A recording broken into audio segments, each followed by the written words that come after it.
हे अनन्तघोषिणः नमः श्रीरङ्गनायकविक्रमचेततः विशेषकव्य वैषम्यनिघ्नोन्नतमिदं जगत् श्रीवत्सचित्तमिश्रे विदो नमोक्तिमधीमहे यदुत्तयस्त्रयीकट्टे यान्तिमङ्गलसूत्रतां श्रीपराशरभट्टार्यः श्रीरङ्गेशपुरोहितः श्रीवत्साङ्कसुतः श्रीमान् श्रेयसे मेस्तु भूयसे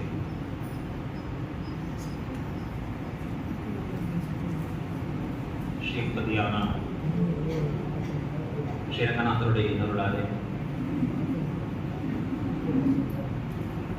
சம்ஸ்கிருத வேதமும் திராவிட வேதமும் ஒன்று சேர்ந்து உபய வேதாந்தமாக கொண்டாடும்படியான பெருமை பெற்றிருக்கக்கூடிய நம்முடைய சம்பிரதாயம். ஆதௌ வேதாக பிரமாணம் ஸ்மிருதி உபகுருதே சேதிஹாசை புராணைனி என்று பிரபல பிரமாணமாக இருக்கக்கூடிய வேதம், வேதத்திலே காட்டப்பட்டிருக்கக்கூடிய பொருளின் விளக்கமாக அமையப்பட்டிருக்கக்கூடிய ஸ்மிருதிகள், ஸ்மிருதிகளிலே காட்டப்பட்டிருக்கக்கூடிய அர்த்தங்களை நடந்து காட்டியதாக காட்டக்கூடிய இதிகாசங்கள், புராணங்கள், இவையெல்லாம் நம்மை நல்வழிப்படுத்துவதற்காக வந்திருக்கிற விஷயம். வேதம் என்பது எம்பெருமானுடைய திவ்யாக்னி, ஸ்ருதிஸ்மிருதிர் மமைவாக்ஞா என்று பகவான் அந்தியிடுகிறான். வேதங்களிலே காட்டப்பட்டிருக்கக்கூடிய அர்த்தங்களை எல்லாரும் சுலபத்திலே கிரகணம் பண்ண முடியாது என்பதற்காக ஆழ்வார்கள் நாம் அறிந்த தமிழில் வேதம் கலந்து கட்டியா சொல்லியிருக்கக்கூடிய விஷயத்தை ஆழ்வார் நன்றாக பிழிந்தெடுத்து கசடெல்லாம் நீக்கி எசன்ஸா இருக்கிறத நம்ம கையில கொடுக்குறோம். எவ்வளவு பெரிய பாக்கியம்! திரைகுண்ய விஷயாக வேதாக. வேதத்தை யாரெல்லாம் கற்கலாம், வேதத்திலே யாருக்கெல்லாம் சொல்லப்பட்டிருக்கிறது அப்படின்னா ஐஸ்வர்யார்த்தியும் வேதத்திலே கொடுக்கலாம். உலக இன்பத்திலே மூழ்கி இருப்பவனும் கைவல்யார்த்திக்கும் வேதம் பொருந்தி இருக்கலாம். ஆனா ஆழ்வாருடைய பாசுரங்கள் எப்படி இருக்கு அப்படின்னா எம்பெருமானை பற்றியதாக மட்டுமே அமையப்பட்டிருக்கக்கூடிய பாசுரம். வேதம் எம்பெருமானை அமிர்தம்னு சொல்லிட்டு ஏததேவாமிருதம் திருஷ்ட்வா திருப்யந்தி தென்னரங்கத்து இன்னமுது ஆழ்வார் சொல்றார். பரமபதத்துல போனா அந்த அமிர்தமாகிற பகவானை பார்த்தாலே பசி தீரும். அப்படி இருந்தா ஆத்திர தடியே நடக்க வேண்டாம், முடிய மாட்டேங்கிறது தயமாக. ஆழ்வார் பாசனத்துல இன்னும் விளக்கி அருளுகிறார். ஆறாவமுதே அப்படின்னு கொண்டாடுறார். இதுதான் பீஜம் என்று காட்டி அருளுகிறார். லோகசாரங்க முனிவர் இந்த ஒரு வார்த்தையை கேட்டு திராவிட தேசத்துக்குள்ளே புகுந்தார் அப்படின்னு கொண்டாடுகிறார். ஆழ்வாரின் அபினிவேசத்திற்கெல்லாம் பீஜம் இதுவீரே என்று சொல்லும்படியான வார்த்தை. ஆனா அந்த அமுதம் சிறந்ததா அப்படின்னு பார்த்தா அந்த அமுதமே உப்புச்சார ஆயிடும் போல். ஆச்சாரியர்கள் சொல்லுகிற பொழுது ஒரு போதை பற்றினார்கள். அமிர்தத்தை விட்டாரே இந்த தேவர்கள் எல்லாம். 1000 தோளால் அலைகடல் கடைகிறான் எம்பெருமான். அவனுடைய கூந்தல் அப்படி அங்குமிக்கும் அலைபாயக்கூடிய அழகு இருக்கு. அந்த அழகை தவிர்த்து கீழே குடிஞ்சு பார்த்துட்டு இருக்கான். நம்பெருமாள் நடையழகு பார்க்காதபடி வட முருகு நல்லா இருக்கா, புளியோதரை எப்படி இருக்குன்னு பார்த்தா எப்படி இருக்குமோ. அப்பா போதை பற்றினார்கள், உப்புச்சாரை பற்றினார்கள் தேவர்கள், உண்மையான அமிர்தத்தை பற்றினார்கள் நம்முடைய ஆழ்வார்களும் ஆச்சாரியர்கள். ஆனா அந்த அமிர்தமே எந்த அமிர்தத்தை அமிர்தம்னு கொண்டாடுன்னு சொன்னா பக்தாமிருதம் விஸ்வஜனானுமோதனம் என்று பக்தர்களுக்கு எப்பவும் இன்னும் கேட்க கேட்க தெட்டாத அமுதமாக இருக்கக்கூடியதுன்னு சொன்னா ஆழ்வார்களுடைய அருள் செயல் தான். அதுலயும் குறிப்பா திருவாய்மொழியும் இருக்கு. தேனும் பாலும் கண்ணனும் அமுதுமாகி தித்திக்கக்கூடிய அற்புதமான திராவிட வேத சாதனம். அந்த திருவாய்மொழி பகவத் விஷயம் என்று கொண்டாடக்கூடிய நம்முடைய ஆச்சாரியர்கள் அதனுடைய ஈட்டை இதுல என்ன உயர்ந்ததுன்னு சொன்னா காலக்ஷேபம் கேட்கணும்னா ஸ்ரீரங்கநாதர் நாமெல்லாம் சொன்னா போராதுங்கிறதுக்காக தானே அப்படி நடத்தியும் காண்பிச்சார். ஒரு வருஷம் அந்த ஈட்டு காலக்ஷேபத்தை தானே இருந்து கேட்டார். கேட்டு அனுகிரகித்த தனியன் ஸ்ரீசைலேஷ தயாபாத்திரம் தீபத்யாதி குணார்ணம் யதீந்திர பிரவணம் வந்தே ரம்ய ஜாமாதரம் முனி என்று கொண்டாடும்படியாக கொடுத்த தனியன்.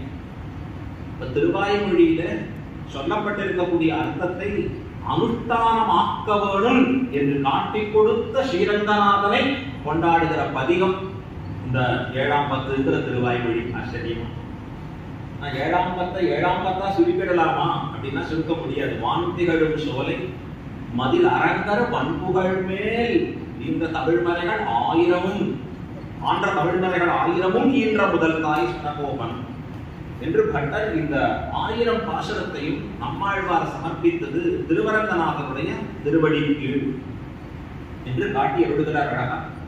அப்ப இந்த 7ஆம் பத்து கொடுத்த உடனே நமக்கு எங்க போய் முடிக்கணும்னா 7:2 முடிச்சுடலாமா, அதையே தொடர்ந்து அனுபவிச்சுடலாமா?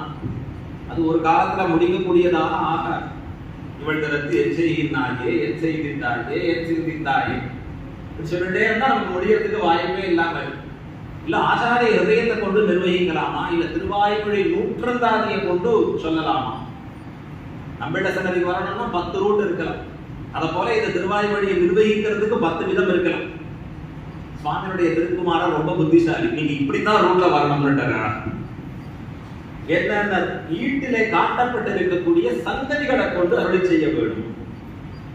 நமக்கு யாராவது ஒத்த சின்ன இப்படி காண்பிச்சா நமக்கு விட்டுருவோமான்னு அது அழகா. எம்பெருமானார் எப்படி ராஜபாதை அமைத்தார், ஆள வந்தார், அதுல இருக்கிற முள்செடிகள் எல்லாம் எடுத்துட்டார். அதனால எம்பெருமானாருக்கு சுலபம். அப்படியே பெரியோர்கள் காண்பிக்கிறா போல அவர் ஈடு சங்கதியை கொண்டு அருள வேணும்னு சொன்னார். நாம் அதுல எக்ஸ்ட்ரா ஒரு வார்த்தையை சேர்க்கணும், ஈடு சங்கதியை கொண்டு மட்டுமே அருள வேண்டும். அப்படின்னா அந்த சங்கதியில் இருக்கக்கூடிய அர்த்த விசேஷங்களை மட்டுமே பார்த்து சொல்லும்படியாக. இப்ப பாசுரங்களுக்கு போக மாட்டோம்னு அர்த்தம் நிறைய, வீட்டில் இருக்கக்கூடிய ஆழ்ந்து இருக்கக்கூடிய அர்த்தங்களுக்கு போக மாட்டோம் அப்படிங்கிறது அர்த்தம் அழகா. ஏன்னா இதெல்லாம் ரொம்ப சௌக்கியமான விஷயம், குறித்த நேரத்துக்குள்ள சொல்ல வேண்டியதுங்கிறதும் இதை பார்க்கறதுக்கே பெரும்பாடா இருந்தது. எத்தனை பூர்த்தியா பார்க்க வேண்டியிருக்கு. ஆகவே நாம் சொல்லக்கூடிய விதம் என்பது ஈட்டிலே சொல்லப்பட்டிருக்கக்கூடிய சங்கதிகளை கொண்டு. அப்படின்னா ஒரு திருவாய்மொழிக்கும் இன்னொரு திருவாய்மொழிக்கும் இருக்கக்கூடிய தொடர்பின் அடிப்படையிலே இந்த 10ஐ நிர்வகிக்க வேண்டும் என்று அவர்கிட்ட கட்டளைக்கு அனுகுணமாக அடியனுடைய மந்த மதிக்கு எட்டி அறிவிலே சில விஷயங்களை இங்கே விண்ணப்பித்து போல துணிகிறேன். அடியே ரிஷிம் ஜுஷாமகே கிருஷ்ண கிருஷ்ணா தத்துவம் விபோதிதம் சஹஸ்ர சாகாம் யோத்ராட்சித் திராவிடி பிரம்மசம்ஹிதாம் என்று சாட்சாத் மந்த திருஷ்டாவாக இருக்கக்கூடிய சுவாமி நம்மாழ்வார் 7ஆம் பத்திலே காட்டியருளக்கூடிய அர்த்த விசேஷங்கள் நம்ம எல்லாம் ரொம்ப ஆச்சரியமாக கொண்டாடும்படியாக அமையப்பட்டிருக்கிறது. முதல்ல 7ஆம் பத்து 1ஆம் திருவாய்மொழி தொடங்குகிறார். ஒன்னிலாதி ஐவரால் துணை நீக்கி என்று தொடங்கக்கூடிய பாசுரம். இந்த பாசுரத்துல பிரவேசத்துல நம்மளே காண்பித்தருளுகிறார். இதற்கு முன்பு என்ன பண்ணார் ஆழ்வார்? சுவாமி சாதித்தருளினார். திருவேங்கடமுடையான் திருவடிகளிலே சரணாகதி பண்ணார், தீர்க்க சரணாகதி பண்ணார், பெரிய பிராட்டியாரை முன்னிட்டுக் கொண்டு சரணாகதி பண்ணார், அகிம்சனன் என்றும் அனன்யகதி என்றும் சொல்லி சரணாகதி பண்ணார். அகலகில்லே இறையும் என்று அலர் மேல் மங்கை உரை மார்பா நிகழில் புகழாய் உலகம் மூன்றுடையாய் என்னை ஆழ்வானேன்னு சொல்லக்கூடிய உன் அடிக்கீழ் அமர்ந்து புகுந்தேனே என்று எம்பெருமான் திருவடிக்கீழ் தீர்க்க சரணாகதியை பண்ணி போந்தார் ஆழ்வார். சரி, அடிக்கீழ் அமர்ந்து புகுந்தனுடைய பலன் என்ன? எதற்காக பண்ண சரணாகதி? எதற்காக வேணா பண்ணலாம். ஸ்ரீவஜன கோஷத்துல அற்புதமா தெரிவிக்கிறது. யாரெல்லாம் பண்ணினா யார் வேணா பண்ணலாம், எதுக்கெல்லாம் பண்ணினா எதுக்கு வேணா பண்ணலாம். ஒவ்வொன்றுத்துக்கும் ஒன்னொன்று பலம். திரௌபதி பண்ணதுக்கு பலம் என்ன? அவளுக்கு புடவை சுரக்க வேண்டும். ஒரு யானை பண்ணினது சரணாகதி எதற்காக பண்ணினதுன்னா கைங்கரியார்த்தமாக எம்பெருமான் திருவடிகள்ல புஷ்பத்தை சமர்ப்பிக்க வேண்டும் அப்படின்னு ஆசைப்பட்டது. இப்படி சரணாகதி பண்ணுவர்களும் வேற, ஆனா பணமும் வேற வேற இருக்கலாம். எல்லாவற்றையும் கொடுக்கவில்லை. அதுல ஒரே ஒரு நியமம் தான், அங்க யார்கிட்ட பண்ணணுங்கிற மட்டும்தான் நியதி இருக்கு. எம்பெருமான் திருவடி கீழ சரணாகதி பண்ண, வேற யார் யார் கிட்டயோ பண்ணினா பிரயோஜனம் இல்லை. இப்ப எம்பெருமான் கிட்ட சரணாகதி பண்ணியாச்சு ஆழ்வார். இன்னும் ஆழ்வார் பண்ணின சரணாகதிக்கு ஸ்டடக்கென பலம் வருது. எப்படி சொல்றா? திருப்பா வியாக்கியானத்துல சொல்ற, மற்ற தேவதைகளுக்கும் எம்பெருமானுக்கும் என்ன வித்தியாசம் அப்படின்னா, மற்ற தேவதைகள்லாம் ஆறி பலன் தருமா, எம்பெருமான் தான் சடக்கென பலன் தருவார். அப்படி பார்த்தா லோகத்துல அதை விபரீதமா சொல்லும்படியா இருக்கு. எம்பெருமான் தான் ரொம்ப பொறுமையா பலன் தரும்படியா இருக்கும். இப்ப மற்ற தேவதைகள்லாம் வேகமா தரும்படியா இருக்கும். அப்படின்னா எம்பெருமான் தரக்கூடியது எப்படி இருக்குன்னா விவேகத்தோடு அருளக்கூடிய பலமாக இருக்கிறது. எது நமக்கு பிரயோஜனகரமாக இருக்கிறதோ அந்த பலத்தை அருளுபவனாக எம்பெருமான் இருக்கார். ஆழ்வாருக்கு எது பலமாக வேணும் அப்படின்னா சரணாகதியை கொண்டு ஆழ்வார் எம்பெருமானை அடைதல், மோட்சத்தை அடைதல், அதுதான் அவருக்கு வேண்டிய பலன். சரணாகதி பண்ணியாச்சு, பண்ணின அடுத்த க்ஷணம் பலன் கிடைக்கிறதான் ஆழ்வார் பார்க்கிறார், இன்னும் பலன் கிடைக்கல. ஆழ்வாருக்கு தான் பண்ணின சரணாகதியில குறையுண்டோ இல்லை, ஏன்னா குறையாளன் தானே சரணாகதியை பண்ணியிருக்கிறது. எம்பெருமானுக்கு குறையுண்டோ இல்லை, அவன் நிறைவாளன், எல்லாவற்றையும் உடையவன், அப்ப அவருக்கு குறை இல்லை. எம்பெருமான் பலத்தை கொடுப்பேன்னு சொல்றதுல குறையுண்டோ இல்லை, கொடுத்தே தீருவான். இப்படி எல்லாம் இருக்கிறச்சே என்னுடைய சரணாகதி இன்னும் பலிக்கவில்லையே, எனக்கு இன்னும் பலன் கை மேல வரலையே. ஆழ்வார் நிலையை புரிஞ்சுக்கணும்னா நமக்கெல்லாம் நம்ம நிலையை விளக்கினா புரியும். 1ஆம் தேதி ஆனா இப்ப சேலரி கிரெடிட்டாலே நான் கரெக்டா தானே வேலை பார்த்த, சம்பளம் வரலையே. நமக்கு இதை வச்சுதான் அந்த உயர்ந்ததை புரிஞ்சுக்க முடியும். சரணாகதி பண்ணிருந்து சடக்கன பலியாமையாவே ஆழ்வாருக்கு என்ன எடுத்து அப்படின்னா ரொம்ப வருத்தம் ஏற்படுகிறது. ஏன் விளம்பரம் ஏற்படுகிறது? காலதாமதம் எதனாலே உருவாகிறது? எனக்கு பலன் உடனேன்னா கிட்ட வேணும் அப்படின்னு வருத்தப்பட்டு இருக்கக்கூடிய ஆழ்வார் அப்ப பார்த்துதான் தெரிகிறது, சரணாகதி பண்றச்சே இவனுக்கு என்ன ஏற்பட வேணும். எம்பெருமான் 2ஐ இவனுக்கு உண்டாக்க வேணும். ஒண்ணு, உலகத்துல இருக்கக்கூடிய விஷயங்கள்ல அருச்சி பிறக்க வேணும். எம்பெருமானிடத்திலே வைலட்சண்யமான அவனுடைய ஏற்றங்களை உணரும்படியானவனாக இவன் ஆக வேண்டும். சில பேர் ராத்திர ஒரு சண்டைன்னு வந்த உடனே சொல்லுவா, நாளையிலேருந்து நான் இங்க இருக்க மாட்டேன், சன்னியாசம் வாங்கிட்டு போயிடும். அவன் பாரியை ரொம்ப பயந்தவனா இருக்கச்சே கூடாதுன்னு ஒரே ஒரு நாள் போய் பாருங்க அப்படின்னா, இல்லை இனிமேல் சொல்லவே மாட்டேன். ஏன்னா அங்க எவ்வளவு சிரமங்கள் இருக்குன்னு தெரியணும். அங்க போனா அது சுலபம் இல்லை. இப்ப இங்க பார்க்கிற ஆச்சரியமா எப்படி இருக்கு அப்படின்னா, எம்பெருமானிடத்திலே போகணுங்கிற ஆசை 2 விதமா. ஒண்ணு, உலகத்துல இருக்கக்கூடிய விஷயங்களிலே ஏற்படுகிற வைராக்கியம், விரக்தி. எம்பெருமானை அடைய வேண்டும்ங்கிற ஆசை, அது மிகுந்து இருக்க, ரெண்டும் இருக்கிறச்சேதான் அது பிரயோஜனகரமா இருக்கும். இப்ப இந்த இடத்துல அழகான ஒரு கேள்வி, எனக்கு இது 2ம் இருக்கிறச்சே எம்பெருமான் ஏன் இன்னும் எனக்கு பலத்தை கொடுக்கவில்லை, ஏன் காலதாமதமாகிறது அப்படின்னு பார்த்தா, ஐயோ இந்த என்னை கொண்டு போய் எம்பெருமான் விஷயங்களிலே மூட்டுகிறானோ, இந்த இந்திரியங்களை கொண்டு என்னை நலிய பார்க்கிறானோ என்று ஆழ்வார் வருத்தப்படுகிறார். உலகத்திலேயே எதை கண்டு ரொம்ப பயப்படணும் அழணும்னா நம்ம இந்திரியங்களை கண்டுதான் பயப்படணும். ஏன்னா இதை கொண்டுதான் எம்பெருமான் நம்மை ரொம்ப ரொம்ப வாட்டுறது. மம மாயா துரத்தியா என்று அவன் சொல்லக்கூடிய வார்த்தை, இந்த மாயைங்கிறது எதுன்னா நமக்கு கொடுத்திருக்கக்கூடிய இந்த இந்திரியங்கள் தான், பிரகிருதி சம்பந்தம் தான். இந்த பிரகிருதி சம்பந்தத்தை கண்டு ஆழ்வாருக்கு பயம் ஏற்படுகிறது. அந்த பயத்தாலே இந்த இந்திரியங்களை பற்றி சொல்லும்படியான வார்த்தையாக இருக்கிறது. உன்னிலாது ஐவரால் குமை தீற்றி என்னையும் பாதபங்கயம் நன்னிலா வகையே நலிவான் என்ன வென்றுகின்றான், என்னை இன்னும் வாட்டப்படணும்னு நீ நினைக்கிறீரா இங்க வச்சுட்டு அப்படின்னு ஆழ்வாருக்கு ஒரு பயம் ஏற்படுகிறது. இப்ப எம்பெருமான் திருவடிகளிலே அப்ப விழுந்து கதறுகிறார் ஆழ்வார். ஏன் ஆழ்வாருக்கு இது ஏற்படணும்? ஆச்சாரியர்கள் அழகா நம்மள இடத்துல கேட்டுக்கிறார். ஏற்கனவே இவருக்குன்னா இந்திரிய ஜெயம் வந்துடுது. முடியானே மூவலகம் தொழுதே தும்சி ரடியானே அப்படிங்கிற பாசுரத்துல என் நெஞ்சமே என்று அந்த இடத்துல பாசுரத்துல சொல்லச்சே எப்படிப்பட்ட திருவுள்ளமாக இருக்கிறது. எம்பெருமான்னா கொண்டாடக்கூடிய திருவுள்ளமா இருக்கு ஆழ்வாருக்கு. அங்கேயே இந்திரிய ஜெயம் பிராப்தமா இருக்கு. ஆழ்வார் இங்க ஏன் பயப்படணும்னு கேட்டா, ஆழ்வாருக்கு தான் மகிழவர பதிலாம் அருளியாச்சு. இங்க எதற்கு இவர் இதை கண்டு நோவுபடணும்னு சொன்னா, வாழறது சம்சாரிகளோட ஒரு கூரையா தானே வாழணும். இது எப்படி இருக்கும்னா, பக்கத்து வீட்டுல தீப்பற்றி எரிஞ்சதுன்னா நமக்கு ஒண்ணும் கவலை இல்லை அப்படின்னு தூங்க முடியுமா? ஐயோ அடுத்தது நமக்கு வரப்போறது உங்காத்துக்கே வரலையே பாயினோம். பக்கத்தாகம் எரியச்சே தன்னிடையே இவனுக்கு பயம் ஏற்படுகிறா போலே ஆழ்வாருக்கு இந்த இந்திரியங்களுடைய வர்த்திக்கிற சம்சாரிகள் மத்தியத்திலே வர்த்திக்கிற பொழுது அவருக்கு தன்னிடையே பயம் ஏற்படுகிறது. இப்ப எம்பெருமானிடத்துல கதரும்படியாக இருக்கக்கூடிய ஒரு பாசுரமாக இந்த உன்னிலாவீகராய் என்கிற இந்த திருவாய்மொழியிலே 7ஆம் பத்து 1ஆம் திருவாய்மொழியில் காட்டியுள்ளார். அடுத்தது 7ஆம் பத்து 2ஆம் திருவாய்மொழி. ஒரு திருவாய்மொழிக்கும் 2 நிமிஷம் ஆச்சா, 20 நிமிஷம் முடிஞ்சு போச்சு. இந்த 2ஆம் திருவாய்மொழியிலே ஆழ்வார் ஸ்ரீரங்கநாதனுடைய திருவடி கீழே சரணம் புகுந்து இருக்கக்கூடிய பாசனம். இப்ப முதல்ல இருக்கக்கூடிய பாசனம் இந்திரியங்கள் நலிய புகுகிறது வருத்தப்பட்ட ஆழ்வார். இந்த பதிகத்திலே ஸ்ரீரங்கநாதனுடைய திருவடிகளிலே விழுந்து அங்கே கதறுகிறார். அதுவும் ஆழ்வார் தானான தன்மையை தொலைத்து, அதுவும் தன் நிலைமையை தானே பேச முடியாதபடி தன் தாய் பாசுரமாக பேசும்படியான பாசுரங்கள். இப்ப இப்ப இந்த பாசுரங்களை பேசறச்சு இதற்கு என்ன சங்கத்தியை சொல்லி காண்பிக்கிறது அப்படின்னு காமிச்சா அழகா ஈட்டிலே நம்பிள்ளை எழுதுகிறார் இடத்துல முதல்ல தொடக்கச்சே நம்பிள்ளை தெரிவிக்கிறார்.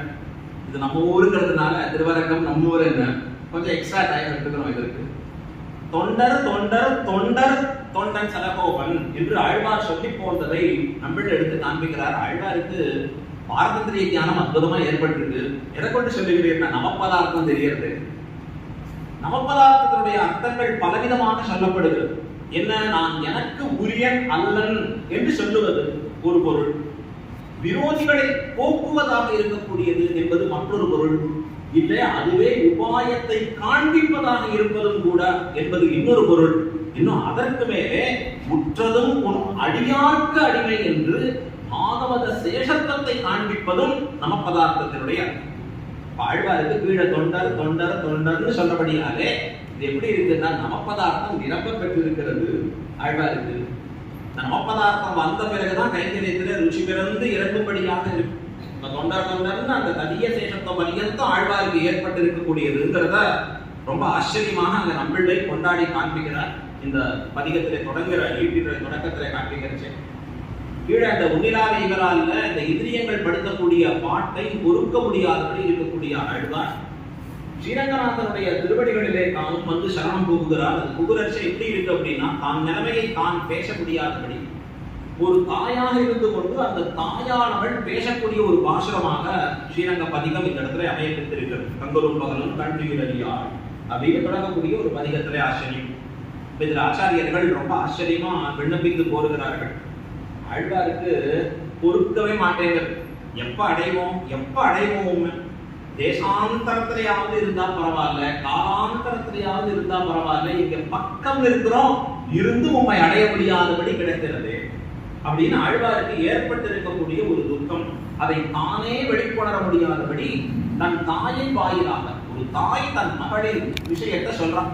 எங்க வந்து சொல்றான்னா ஆழ்வார் பராமர்ச நாயகிய ரெண்டு கைகளாலும் அப்படி உயர்த்தி கொண்டு திருமணத்தூளுக்குள்ளே புக்கு கிடாத்தி பெரிய பெருமாளை பார்த்து கேள்வி கேட்கிறார். யாரு கேட்கிறா? பராமர்ச நாயகி கேட்கிறார். இது சரியா? நான் இது முறை தவறிய விஷயம். ஏன் நான் மாமியார் மாப்பிள்ளையை பார்த்து கேட்கிறேன். இது அந்த காலத்துல அப்படி கேட்க கூடாது, பார்க்கவே மாட்டான், பேசவே மாட்டானா, பார்க்கறது கழிச்சு. இந்த ஆழ்வார் அதாவது தாயாக இருக்கக்கூடியவள் அங்க இருக்கக்கூடிய ஸ்ரீரங்கநாதனை பார்த்து என் பெண் பிள்ளை இப்படி எல்லாம் பண்ணிட்டீர, இவள் திறத்து என் செய்கின்றாயே, இவள் திறத்து என் சிந்தித்தாயே என்று ஸ்ரீரங்கநாதனை பார்த்து கேட்கக்கூடிய பாசுரமாக அமையப்பட்டிருக்கக்கூடியது அப்படின்னு காண்பிக்கிறார். ஏன் அந்த இடத்துல ஸ்ரீரங்கநாதன் திருமணிகளை வந்து விழணும், ஏன் அங்க வந்து நிற்க வேணும் அப்படின்னு கேட்டா அதற்கு அற்புதமான ஐதிஹ்யங்களை எடுத்து காண்பிக்கிறார். இவர்களுக்கு எல்லாம் எங்க அவர் திருவடி வாரத்துலதான். இன்னொரு இடத்துல போய் இன்னொன்று கேட்கணுங்கிறது அறியாதவர்கள் இவர்கள். உதாரணத்துக்கு சொன்னா கூரத்தாழ்மான் அவருடைய பாரியை ஆண்டாள் இருவருமாக இருக்கு. அப்ப கூரத்தாண்டாள் நம்முடைய குழந்தை 2 பேருக்கும் விவாக வயசு வந்தது, இன்னும் இந்த வயசு வந்தார்களே தெரியாம இருக்கிறே அப்படின்னு கேட்கலாம். எங்க இருக்கிறீங்க? இதை பத்தி ஒன்னும் அறியாதவரா இருக்கிறேன். அப்ப கூரத்தாழ்வான் சொன்ன வார்த்தை பகவத் குடும்பத்திற்கு நாமோ கரைவது. நாமா கரையணும், அது எம்பெருமானுடைய குடும்பம். சரி, என்ன பண்றதுன்னா நாளைய தினம் நாம் எம்பெருமான் திருமுன்பே அந்த ஸ்ரீ பஞ்சாங்க வாசிப்போம், புராண படனம் பண்ணுவோம். அப்ப இந்த குழந்தைகளை கொண்டு அப்படி விட்டு அப்படின்னு சொல்றச்சே இருவரையும் பட்டரையும் ஸ்ரீராம பிள்ளையையும் அந்த திருமணத்தூணுக்குள்ளே வந்து நிறுத்தினார்கள். அப்ப கூரத்தாழ்வான பார்த்து எபெருமான் சொல்லுகிற வார்த்தை பெரிய பெருமாள் ஆழ்வான் ஒன்று சொல்வாய் போல் இருந்தாய் என்று திருவள்ளமாக.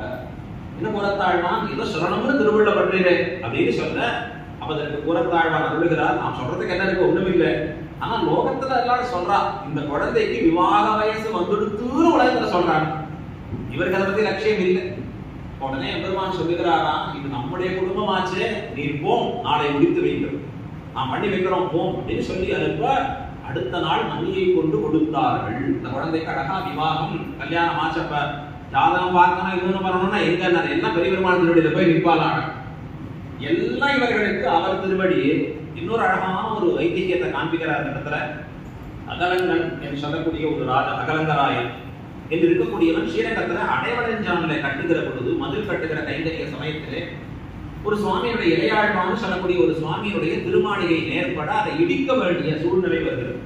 ஏன்னா நேரா கட்டணும், மதில் கட்டுறதுங்கிறது அப்படி நேரா இருக்கணும். அதற்காக இதை இடிக்க முயற்சிக்க அவன் புறத்தாழ்வான் பட்டனுடைய சிஷ்யன் ஆகிறபடியாலே பட்டர் அவனை கூப்பிட்டு அழைச்சி சொல்றார், பிள்ளாய் நீ கட்டுகிற மதில் அன்றுதான் ரட்சகம். பகவானுக்கு நீ கட்டுற மதில் இல்ல ரட்சகம். எம்பெருமானுக்கு ரட்சணம் எது தெரியுமா? அங்க இருக்கக்கூடிய 4-5 குடியில இருக்கக்கூடியவர்கள் எம்பெருமானுக்கு பாடுகிற பல்லாண்டு தான் ரட்சகம். ஏன் நாள்தோறும் பெருமாளுக்கு போய் பல்லாண்டு பாடிட்டு இருக்கோம்? ஏன் கோட்டி நிச்சயம் இருக்கு. சில பேர் கேள்வி கேட்டா, அம்மா சுவாமி அப்பதான் பிரசாதம் கிடைக்கும். இல்ல, அது பிரசாதத்துல ஆரம்ப நிலைக்காக நமக்கு வர சொல்றா. ஆனா எம்பெருமானுக்கு பல்லாண்டு பாடுகைதான் ரட்சணம், காப்பு. நாம் நிச்சயம் சிவைத்தவர்கள் சொல்லுவது. இப்ப அவர்கள் பாடுகிற பல்லாண்டே ரட்சணையுடைய நீ கற்ற மதில் இல்ல. ஆனா நீ பரவாயில்ல பண்ணிக்கிற இந்த கைங்கரியத்தை அழகிது. இதை எப்படி பண்ணணும் தெரியுமானா, நீ செய்கிறாய் என்று கொள்ளாதே, உன்னை கொண்டு எம்பெருமான் செய்விக்கிறான் என்று நினைத்து கைங்கரியத்தை பண்ணு. நீ பண்றேங்கிற அகங்காரம் இல்லாத பண்ணு. உன்னை வச்சு எம்பெருமான் பண்ணிக்கிறான் அப்படிங்கிற எண்ணத்தோட அந்த பாகவதனுடைய குடிசையை இடிக்காத பண்ணு அப்படின்னு வார்த்தையை சொல்லி கொடுக்குறார்.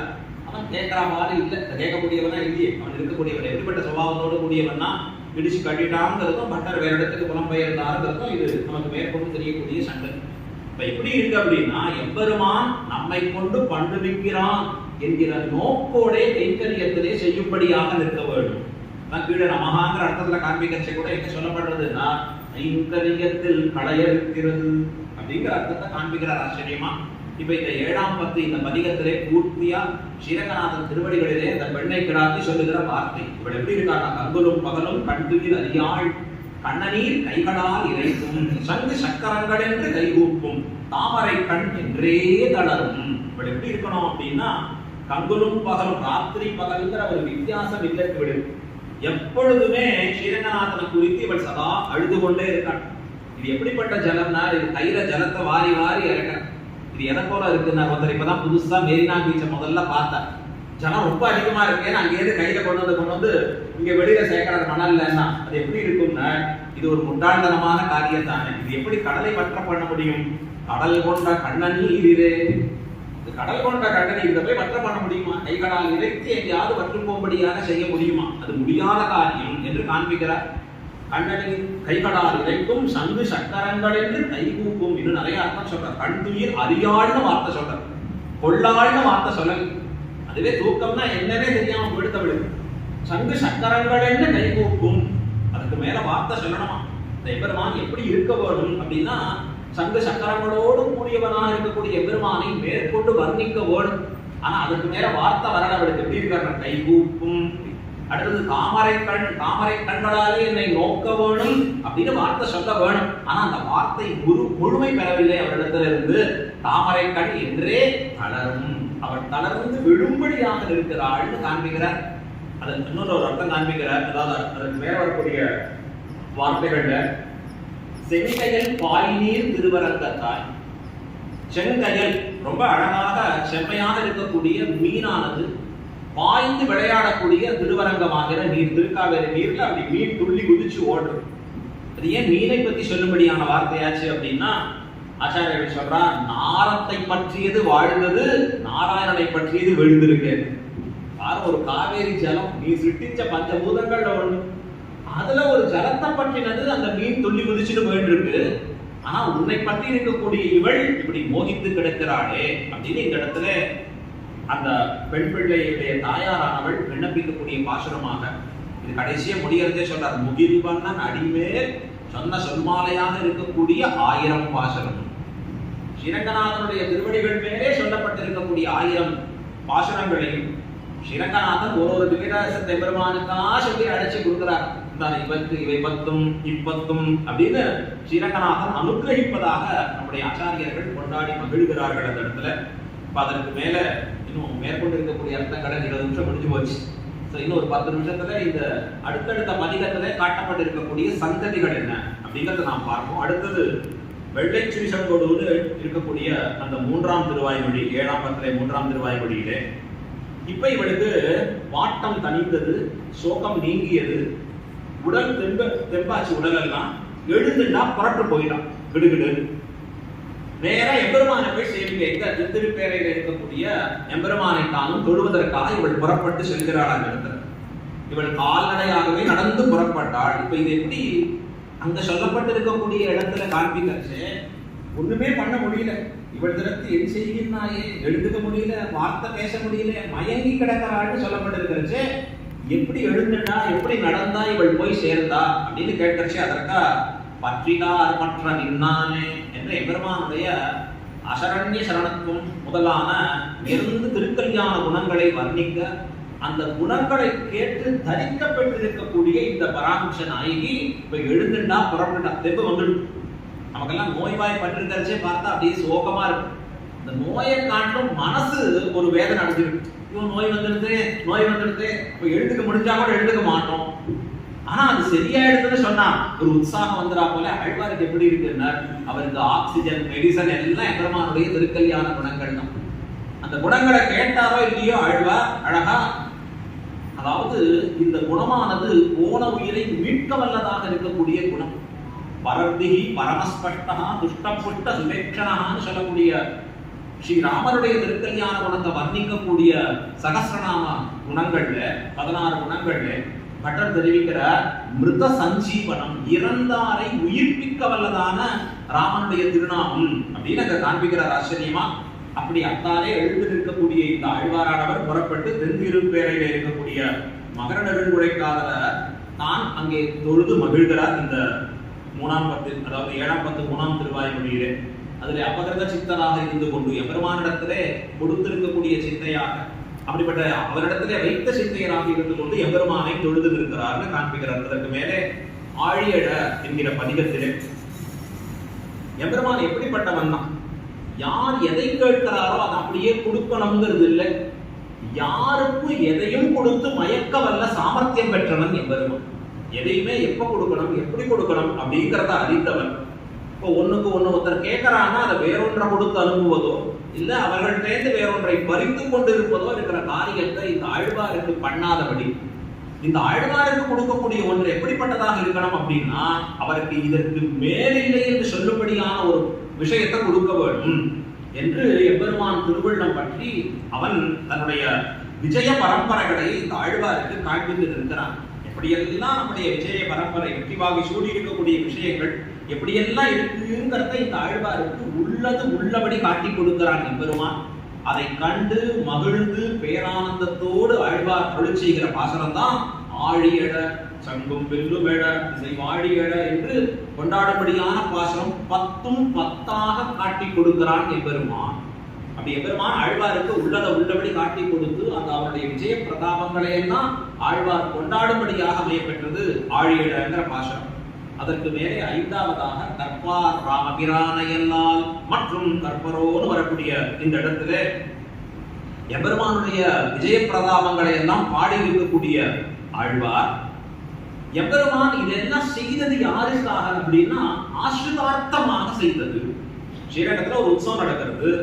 எதற்காக உற்சவம்னா பட்டர் தெரிவிச்சார், திருநாள் என்று பெயரிட்டு புறப்பட்டருளி அபாங்க வீக்ஷணத்தாலே அனன்ய பிரயோஜனரான தர்மசாரிகளை தன்யராக்கி. ரொம்ப அற்புதமா வர்ணிப்பார். இப்படி இருக்கக்கூடிய திருவடிகள் பூசி பிடிக்கும் வெள்ளடி, அந்த வெள்ளடிகளை கொண்டு எம்பெருமான் நடக்கிறான். ஏன் நடக்கிறான்னா, தன்னையே எதிர்பார்த்து இருக்கக்கூடிய அடியார்களை கடாட்சிக்க வேணும் என்று, எல்லாரையும் ஒரு சேர பார்க்க வேணும். இல்லைன்னா டைம் ஷெட்யூல் வேற. சுவாமி நான் விஸ்வரூபத்துக்கு போவேன், சாயந்தரம் வரமாட்டேன். சுவாமி நான் சாயந்தரம் தான் போவேன், காக்கால வரமாட்டேன். திருநாள் புறப்பாடுனா எல்லாரும் ஒன்று சேர்ந்து பார்க்கும்படியா இருக்கான் ஸ்ரீரங்கநாதனுக்கு. அப்ப அவன் செய்கிற எல்லாமே எதற்காக? ஆசிரியர்களுக்காக செய்யுமவையாக இருக்க. ஆனா அந்த ஆசிரியருக்காக அவன் செய்யக்கூடிய விஷயங்களை இந்த ஆசிரியர்கள் அனுபவிக்க பெறாதே கிடக்கிறார்களே, எத்தனை பேர் அந்த இழந்து கிடந்தான் அப்படிங்கிற வருத்தத்தை ஆழ்வார் நினைச்சு பார்க்கிறார், ஆச்சரியப்படுறார் ஆழ்வார். எம்பெருமான் எடுத்திருக்கிற அவதாரங்கள்லாம் எதற்காக? எம்பெருமான் பக்தர்களுக்காக எடுத்திருக்கக்கூடிய அவதாரம். அவனுக்கு அவிகாராய சுத்தாய நித்யாய பரமாத்மனே சதா ஏகரூபனாக இருக்கக்கூடிய எம்பெருமான் நமக்காக பல பல அவதாரங்கள் எடுக்கிறான். இதற்கு அவதார சகஸ்ரான் அப்படின்னு சொல்றார். எதற்காக? நான் பக்தர்களுக்காக நான் அவதரிக்கிறேன். ஆனா அந்த பக்தர்கள் எம்பெருமானை உண்மையா அனுபவிக்கிறார்னா இல்லைன்னு நினைக்கிறார் ஆழ்வார். அதை கண்டு ஆச்சரியப்படுறார். அவனை விட்டுட்டு வேறொன்றிலே இவர்கள் மூழ்கி இருக்கிறார்களே என்று காண்பிக்கிறார். அதற்கு மேலே இதுல ரெண்டு ஒரு ஐதிஹ்யம் காண்பிக்கிறார். புறத்தாழ்வான் பட்டர் ரெண்டு பேர் வந்தா பெற முடியாத ஐதிஹ்யமாச்சு. இப்ப புறத்தாழ்வான் இந்த பதிகத்தை முழுவதுமாக சக்கரவர்த்தி திருமகனை கொண்டே இட்டு அருள்வார். அவனுடைய வைபவமாகவே கொண்டு இப்பதிகம் முழுவதும் இருக்கக்கூடிய பெருமைகள்னு காட்டி அருள்வர். ஏன்னா மனத்துக்கு இனியான்னு சொல்லப்பட வேண்டியவன் யாருன்னா சக்கரவர்த்தி திருமகன் தான். பராசர பட்டருக்கு எப்பொழுதுமே பெருமாள்னா ரொம்ப ராசிக்கம் ஜாஸ்தி. அவருக்கு அவதாரங்கள்ல பெருமாள், அர்ச்சாவதாரத்துல பெரிய பெருமாள். இதுதான் பட்டருடைய நிலை. ஒரு சமயத்துல கிருஷ்ணனை பத்தி உபன்யாசம் பண்ணோம்னா பட்டர் 1 மணி நேரம் 1.5 மணி நேரம் பண்ணணும். 1 மணி நேரம் 22 நிமிஷம் ராமரை பத்தியே உபன்யாசம் பண்ண சுவாமி 2 நிமிஷம் உபன்யாசம் முடிய போறதே முடியறச்சே சொல்ற இது கிருஷ்ணனுக்கு இப்படிப்பட்ட குணங்கள் இருக்குன்னு சொல்றான். அவ்வளவுதான், அதோட முடிக்கிறது. அப்படி பெருமாளிடத்திலே மிகுந்த ஈடுபாடு இருக்கிறவரை பார்த்து சிறியாத்தான்றவர் கேள்வி கேட்டார். ஏன் சுவாமி, என்னதான் இருந்தாலும் தூது நடந்து போன்னு சொல்லக்கூடிய அந்த கிருஷ்ணனை போல ராமன் போகவே இல்லை. தூது நடந்தானே, இன்னார் தூதன் நடந்தான்னு சொல்லும்படியா இருக்குது. இவர் போலையே பட்ட சொன்னார், அது காரணம் இல்ல, தூது போன்னு சொல்றதுக்கு ஆள் இல்லை. யாராவது சொல்லி இருந்தா எங்க எம்பெருமான் கண்டிப்பா போயிருப்பான் அப்படிங்கிற வார்த்தையை காண்பிச்சா கற்பார் பதிகத்துல அழகா. அதற்கு அடுத்தது பாமரும் உலகும் படைத்த அந்த பதிகத்திலே காட்டக்கூடிய ஒரு விஷயம்.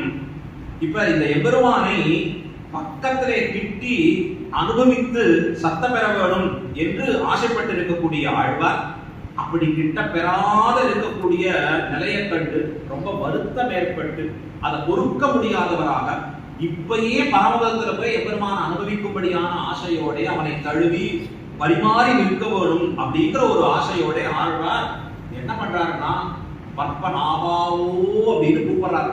இந்த கூப்பிடுறது எப்படி இருக்கு அப்படின்னா, ஆர்த்தியாலே நிரம்பி இருக்கக்கூடிய ஒரு கடலானது கையெடுத்து கூப்பிட்டா எப்படி இருக்கும். அந்த ஆர்த்தியெல்லாம் நிரம்பி இருக்கிற ஒரு கடல் ஆழ்வாராக இருக்க அந்த ஆழ்வார் கையெடுத்து கூப்பிடுகிறா போலே கூப்பிட்டு இருக்கிறார். பிராப்தியன் எம்பெருமான், பிராபகன் எம்பெருமான், விரோதி நிரசனம் பண்ணக்கூடியவன் எம்பெருமான், இப்படி எல்லாமாக எம்பெருமானாக இருக்கிறானே, இப்படி இருக்கிறவனை நான் கிட்டி இன்னும் அனுபவிக்க முடியலையே என்று கேட்டாரே நீராக உருவும்படியாக கூப்பிடதாக அமையக்கூடிய பதிகம்னு காண்பிக்கிறார். இதுல அழகா தசரதனுடைய ஒரு அற்புதமான சரித்திரத்தையும் எடுத்து சொல்றார். அங்கேருந்து தசரதன் தன்னுடைய பிள்ளைக்கு பட்டாபிஷேகம் பண்ணணும்னு ஆசைப்பட்டு இருக்க, எல்லா ஜனங்களையும் ஒரு வார்த்தை கேட்போம்னு கேட்க, அவர்கள் எல்லாம் சொன்னா நீ முதல்ல விலகி போ, விடவா ஓடிப்போ அப்படின்னு வார்த்தை சொல்ல.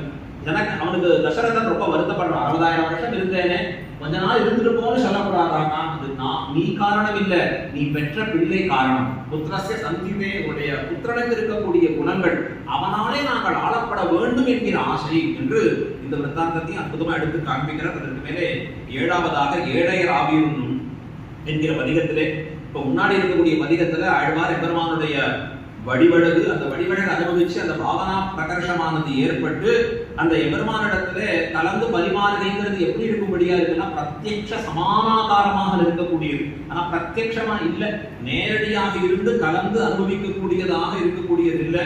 அப்படி கையை நீட்டினார், நீட்டி பார்த்தா அந்த இடத்துல எம்பெருமான் இல்லை அப்படிங்கிற ஒரு ஆற்றாமை எல்லாம் தோன்றி இருக்க, அந்த எம்பெருமானை பிரிந்து நோபட்டு இருக்கக்கூடிய ஒரு பிராட்டி, உருவ வெளிப்பாட்டாலே நோபட்டு கூப்பிடுகிற ஒரு பிராட்டியினுடைய திசையை கொண்டு ஏழையர் ஆவியங்கிற பாசுரத்திலே ஆழ்வார் அந்த 10 பாசுரத்திலே ஆழ்வார் காண்பித்திருக்கிறார் என்று காண்பிக்கிறார். அதற்கு மேலே 8வது திருவாய்மொழியாக மாயா வாமனனே. இந்த மாயா வாமனனே அப்படிங்கிற இடத்துல விசித்திர ஜெகத் காரணா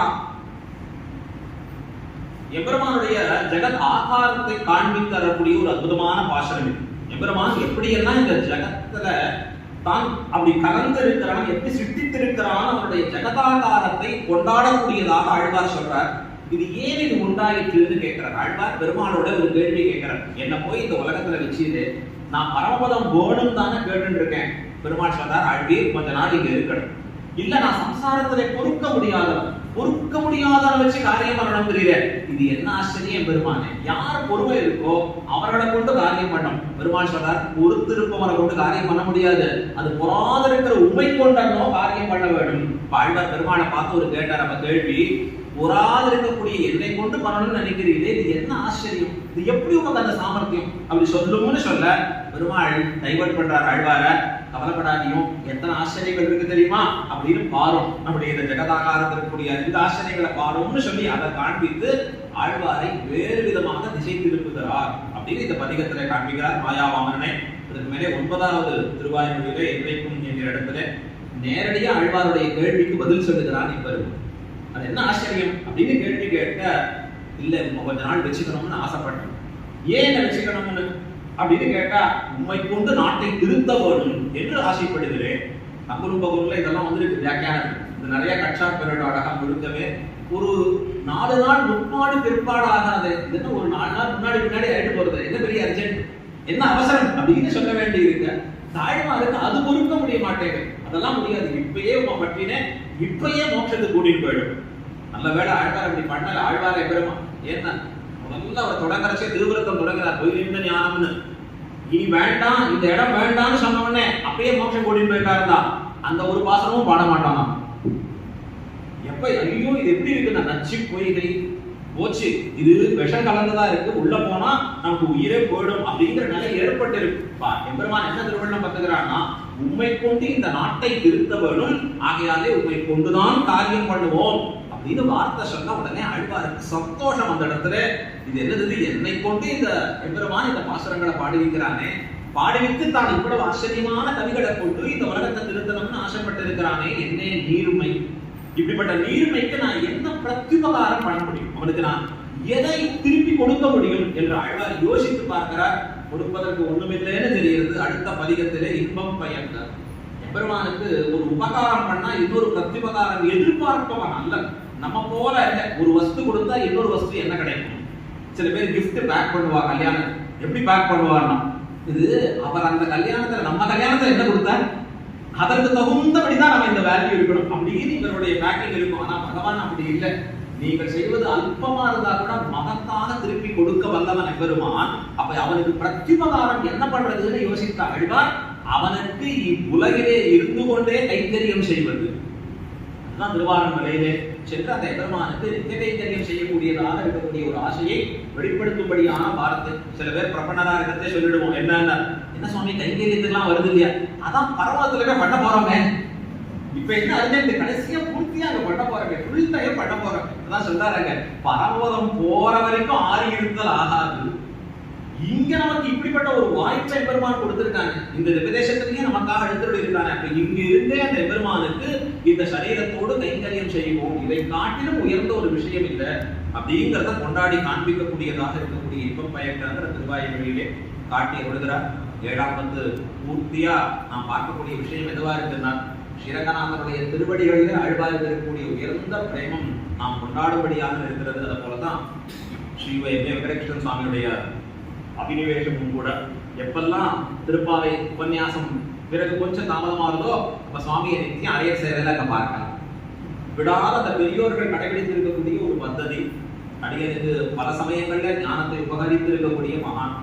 எப்பயாவது ஸ்ரீரங்கத்திலேருந்து முன்னாடி அப்படி பிரம்மச்சாரியா இருக்கிற இங்க வரோம் சென்னையில அப்படின்னா நிறைய சமயங்கள்ல சுவாமியினுடைய உபன்யாசங்கள், வர சமயங்கள் நிறைய சமயங்கள், அதுதான் உபன்யாசங்கள் அன்வைக்கக்கூடிய பாக்கியம் பெற்றிருக்கிறபடி சில இடங்களை போய் கேட்கறதுக்கு உண்டானது. அவர்கிட்ட சுவாமிகிட்ட கண்டு வியந்திருக்கக்கூடிய ஷார்ப்னஸ் அடிக்கடி அவர்கிட்ட பேசுறதே சொல்லுவேன். தேவரிவர் வந்து ஆக்சுவலா இங்க இருக்க வேண்டியவர்ல சுவாமி சுப்ரீம் கோர்ட் ஜட்ஜா இருக்க வேண்டியவர். சோ எந்த ஒரு நியாயத்தை கையாளக்கூடிய திறமை, இந்த தர்க்கம் அப்படிங்கிறது தன்னடையே அவருக்கு வந்திருக்கக்கூடிய அற்புதமான ஒரு விஷயம். அதை தவிர உபன்யாசகரா இருந்தா எழுத்துல புலமை வருவதுங்கிறது கொஞ்சம் கஷ்டம். புத்தூர் வக்கீல் சுவாமி அடியன் பிரார்த்திப்போம், இங்க வந்து தேவரின் கொஞ்சம் உபன்யாசம் பண்ண பட்டக்கூடாது, ரொம்ப பிரீத்தி அடிய இடத்துல அவர் சொல்லுவார், நாங்கெல்லாம் எழுதுறவாப்பா, பேசுறதெல்லாம் நமக்கு அவ்வளவு இல்லை அப்படின்னு சிரிச்சுட்டே சுவாமி சொல்றாரு. ஆனா ரொம்ப அழகா சாதிப்பார், உண்மையா சாதிப்பார் சொல்லக்கூடிய விஷயங்கள். அப்ப சொல்லும் அவருக்கு உண்டு, எழுத்தும் உண்டு. சரி, இது ரெண்டும் இருந்தா மூணாவது பிரமேயம் எங்க இருக்குன்னா எல்லாம் பிரமாணத்துக்குள்ளேயே இருக்குன்றோம். சொல்லும் இருக்கு, எழுத்தும் இருக்கு, பிரமேயத்துல ஈடுபட்டு நித்திய கைங்கரியமும் இருக்கு. இது எவ்வளவு பெரிய ஒரு அற்புதமான ஒரு பாக்கியம். இந்த சுவாமிய அவருடைய சப்ததி மகோத்சவம், அவருக்கு சப்ததியால நாம் செய்வது என்னன்னா இன்னும் பிறருடைய இடமே கூடி நிற்க வேண்டும். அவர் இன்னும் உற்சாகமா அற்புதமான அந்த கைத்தறியங்களே வண்டி நிற்க வேண்டும். தன்னை போலேயே தன்னுடைய திருக்குமாரையும் தயார் பண்ணிக்கிறார். அழகா ஆச்சரியமா அவரும் சகலகலா வல்லவர்களா இருக்கார், மல்டி டேலண்டடா அழுவாத வச்சிருக்கார் அற்புதமாக. ரொம்ப ரொம்ப சந்தோஷமான விஷயமாக இருக்கக்கூடியது. இப்படி இருக்கக்கூடிய சிவவிஷ்ணவர்களாலே தான் இந்த சம்பிரதாயம் வாழ்ந்து இருக்கிறது. அவருடைய திருவடிகளுக்கு பல்லாண்டு பாடிக்கொண்டு கொடுத்த நாளைக்கு 10 நிமிஷம் மேலேயே எடுத்துட்டேன். க்ஷமிக்க பிரார்த்தனை, அதனால தான் ஒரு கிளாக் கேட்டேன். இங்க முன்னாடியே வச்சுக்கபடியான நிறைய க்ஷமிக்க பிரார்த்தனை அடியேனை மேற்கொண்டு இருக்கக்கூடிய சுவாமியுடைய உபன்யாசங்களையும் பூர்த்தியாக கேட்டு செல்லும்படியாக பிரார்த்தித்து அமைகிறேன். ஸ்ரீமதே ரம்யஜா மாத்ர முனீந்திராய மகாத்மனே ஸ்ரீரங்கவாசினே பூயா நித்யஸ்ரீ நித்யமங்கலம். ஆழ்வார் திருவடிகளே சரணம், பெருமாள் திருவடிகளே சரணம், ஸ்ரீகுருவே சரணம். 7ஆம் பத்தினுடைய சாரத்தை அற்புதமாக தனக்கே உரிய பாணியிலே பராசரப்பட்டருடைய ஐதீகங்களை நிறைய சொல்லி இங்கே தெரிவித்தார். பராசரப்பட்டருடைய அனுபவத்தை நமக்கு கொடுத்தார். சுவாமிக்கு தலையெல்லாம் பெருமாள்